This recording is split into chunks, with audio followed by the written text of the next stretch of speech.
Салам достор, кош келиңиздер менин каналыма. Бүгүн сиздер менен уйдун этинен ысык салат жасайбыз. Аябагандай даамдуу, сонун салат. Сиздер да жасап көрүңүздөр. Каналыма каттала элек болсоңуздар, каттала кетиңиздер. Анда эмесе кеттик.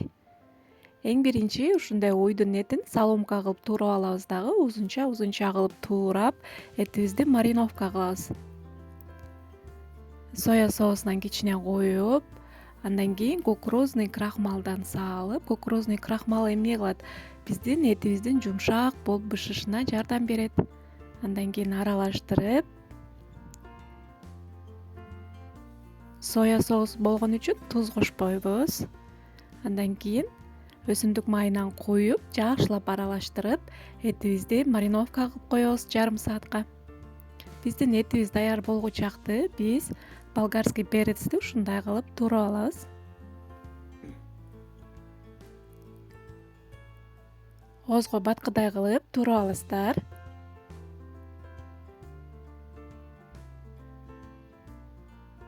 Андан кийин пиязды туурап алайлы.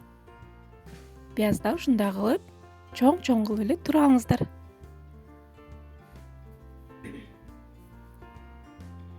Мынакей туурап бүтүп калдык. Эми биздин этибиз даяр болуп калды. Этибизди бышырып алайлы. Майды куюп, майды катуу дактабай туруп, этибизди салабыз. Эгерде майды дактап туруп этиңиздер салсаңыздар, этиңиздер катык болуп бышып калат. Ошон үчүн кичине майды куйгандан эле артынан сразу этибизди салабыз, жакшылап аралаштырып. Отуңуздарды баз коюңуздар.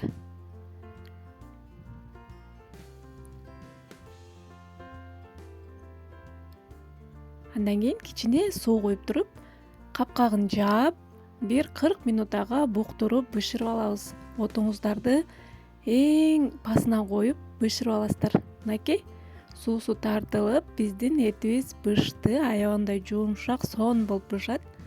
Чыгарып алайлы.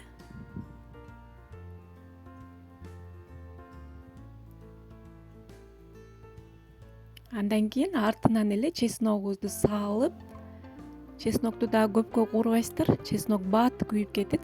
Артынан эле пиязды салып, экөөнү кичине кууруп алабыз. Бири-биринин артынан эле бат-баттан саласыздар. Өтө көп куурбайсыздар. 1-2 аралаштырып эле алабыз. Бул процесс бизде алдента деп аталат.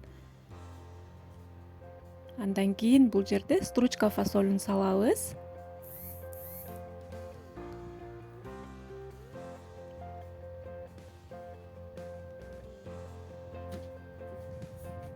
Мынакей.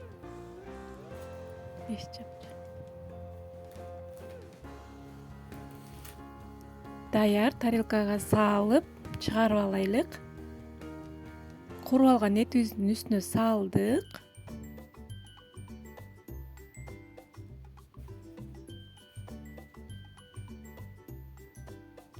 Эми кийинки кезекте биз баклажанды туурайбыз. Баклажанды таза жууп, эки жагын алып, ортосунан бөлүп, ушундай кылып жакшынакай кылып туурап аласыздар.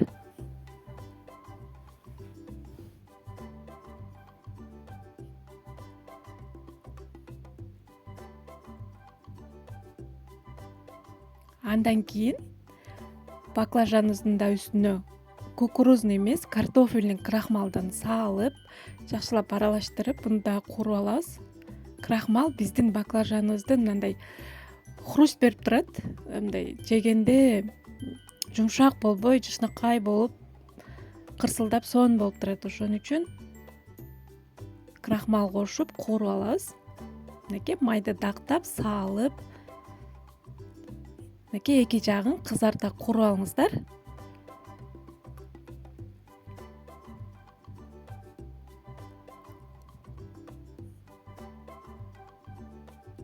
Мынакей биздин баклажаныбыз дагы даяр болуп калды. Чыгарып алайлы. Майынан жакшы сарыктырып алганга аракет кылыңыздар. Болбосо салатыбыз майлуу болуп калышы мүмкүн. Анын артынан эле сиздерге бир лайфхак менен бөлүшүп кетейин ушул жерде. Помидорду дагы майга салып, дакталган майга 1-2 аралаштырып эле сразу аласыздар. ошондо помидорубуз өзүнүн сочностун сактап, салатка бир өзгөчө бир даам берип турат. Көп куурбайсыздар, саласыздар, аласыздар. Мынакей биздин салатыбыз дайым болоюн деп калды.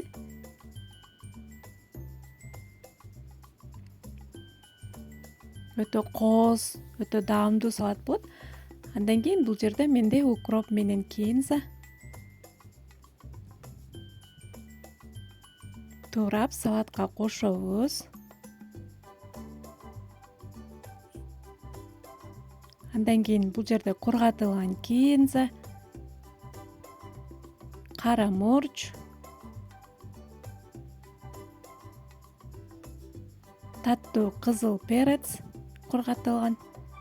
Андан кийин ушул жерде чили деген соус бар. Бу жерде бул соус сладко острый болот. Ушудан кошуп коебуз. Соя соусунан кошобуз.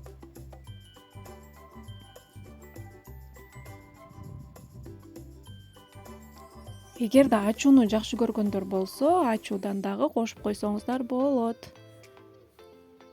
Мынакей кошуп алдык. Кичине туз салабыз. Тузду көп салбаңыздар. Бул жерде соя соусу болгон үчүн аз гана салабыз. Даамын татып, эмне жетишпейт, ошолордун баардыгын кайра толуктап салып, аралаштырып жакшылап тарелкабызга салып, дасторконго кое берсек болот. Өтө даамдуу, жештүү, сонун салат болот, кыздар.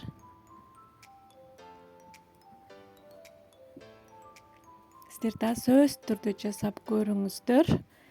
Видео жаккан болсо, ой пикирлериңиздерди калтырып, лайк баса кетиңиздер. Кийинки көрүшкөнгө чейин аман туруңуздар.